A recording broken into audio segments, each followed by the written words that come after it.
What's up, everybody? This is Dev of Wolverine Sports, standing here in front of the Barclays Center in Brooklyn. We're about to go in here and see this Adrien Broner fight. See if he can put his money where his mouth is.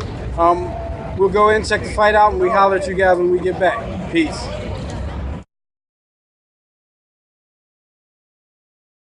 All right, what up, everybody? This is Dev, back at you, Wolverine Sports. We just left the Barclays Center. Adrien Broner, Paulie Malignaggi. I know I just said his name wrong. I butchered that.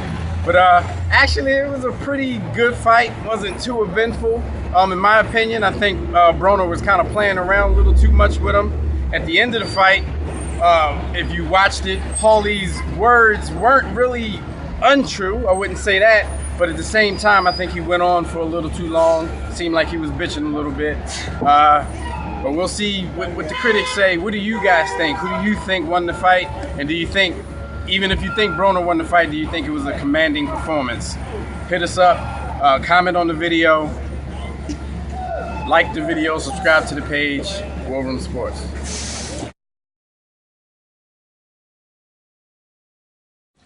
What's up, everybody? This is Dev back at you.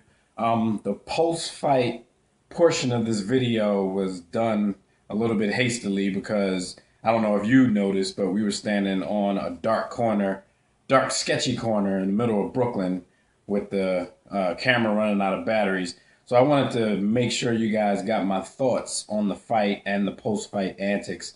My thoughts during the bout was that Adrien Broner, in his greatest attempts to beat Floyd Mayweather, I kind of think he takes the wrong things from Floyd and emphasizes the wrong things. I think he clearly distinguished himself in this fight as the better athlete and the better fighter. However, during the whole fight, the conversations that I had with, the guys that I was attending the fight with, we were kind of talking about the fact that Adrien Broner needed to worry more about actually kicking this guy's ass rather than trying to embarrass him by talking the whole time and letting him know that you're not hurting me and things like that. I don't know how long you've been watching boxing, but if you watch boxing, you do know that judges are oftentimes tricked, if you will, by activity. So the fact that Paulie's punches were probably as soft as drugstore cotton probably didn't sway the judge who actually gave him the fight. It probably didn't sway his opinion of Paulie actually landing more shots and being, I'm not gonna say more accurate, but he was more active, not accurate. He was more active.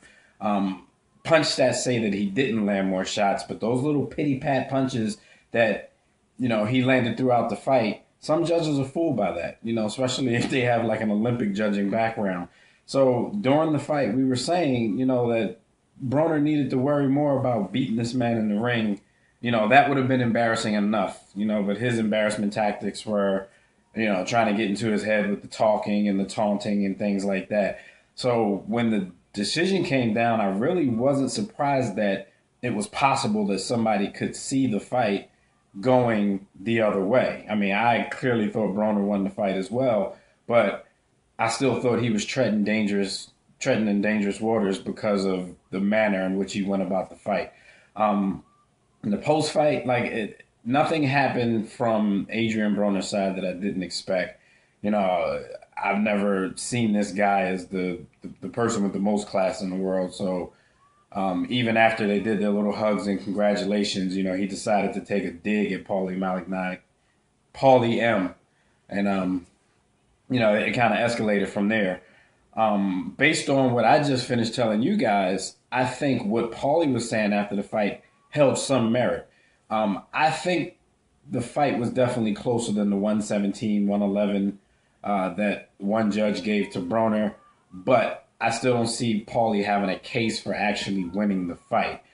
However, the things that he said during the post-fight interview, I just think they held some merit because of the things I said earlier about Broner and the way he went about winning this fight.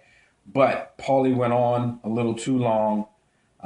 It started to seem like he was starting to cry a little too much. I think he could have made a point and just went off into the sunset after making his point, but he decided to keep going and keep going when it started to sound a little whiny and complaining. So that's all I got. I think it was a pretty good fight, to say the least. But I definitely thought Adrien Broner won the fight. I think when he faces tougher opponents in the future, I think, he should do a little bit more of what he's a very talented guy. So I think he should show a little more of his talent and a little less of his, I don't want to use that word. He should show a little less of the side where, his antics are on full display. Let's keep it that way. If you want to hear what I with words I really want to use, listen to our radio show every Thursday from 6 to 8 p.m. On warroomsports.com. But I'm going to leave you guys with that. I'm going to sign off. Make sure you subscribe to the page. Make sure you like the video. Make sure you comment on the video. We can get a dialogue started. And as usual, as we tell you in the War Room, don't accept mediocrity and be steadfast in the war against ignorance. We see you chumps on top. Peace. Wait, it's the War Room with 5 nights at the round table, 5 Philly guys.